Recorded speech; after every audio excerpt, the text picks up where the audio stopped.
বেকারত্বের হার বেড়েই চলেছে। পত্রিকার পাতা খুললেই এরকম সংবাদ প্রায়শই আমাদের চোখে পড়ে।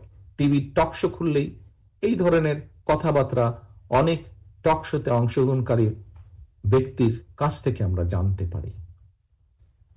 সম্প্রতি একটি বেসরকারি গবেষণা প্রতিষ্ঠানের রিপোর্টে বলা হয়েছে, দেশে বর্তমানে দারিদ্র্যের হার 28% এবং আরো 18% মানুষ যে কোনো সময় গরিব হওয়ার ঝুঁকিতে রয়েছেন। স্ট্যান্ডার্ড অনুযায়ী যেই স্কেলের নিচে গেলে গরিব বলে একজন মানুষকে মনে করা হয়, এরকম 18% মানুষ সেই ঝুঁকিতে রয়েছেন। দেশে শিক্ষিতদের মধ্যে বেকারত্বের হার বেড়েই চলেছে।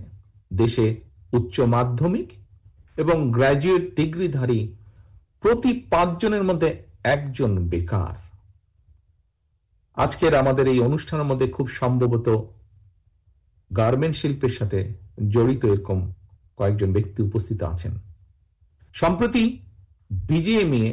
বিজিএমই জানিয়েছে গত 14 মাসে সাভার, গাজীপুর, চট্টগ্রাম, নারায়ণগঞ্জ মঞ্চে একজন উপস্থিত আছেন এই ব্যাপারে, যার খুব ভালো ধারণা আছে, আমাদের স্থায়ী কমিটির সদস্য জনাব আমির খসরু সাহেব।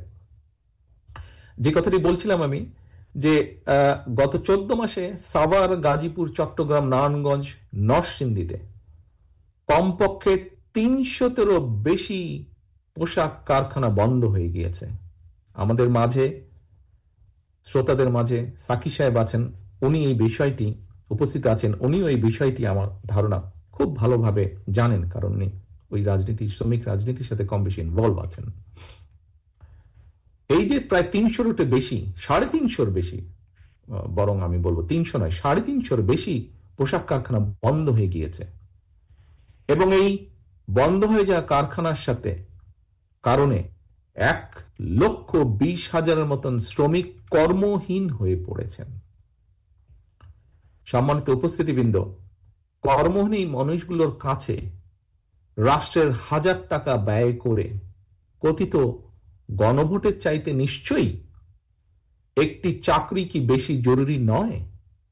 আমার নর্মাল কমন সেন্স তাই বলে। যে কোনো একজন স্বাভাবিক মানুষের কমন সেন্স তাই বলবে যে হাজার হাজার কোটি টাকা খরচ করে কথিত গণভোটের চেয়ে চাকরি হারা একজন ব্যক্তি মানুষের কাছে সবচেয়ে বেশি প্রায়োরিটি হচ্ছে একটি চাকরি বা একটি কর্মসংস্থান। আনফরচুনেটলি মাসের পর মাস রাষ্ট্র মেরামতের নানা উপাদান নিয়ে আমরা আলোচনা করেছি,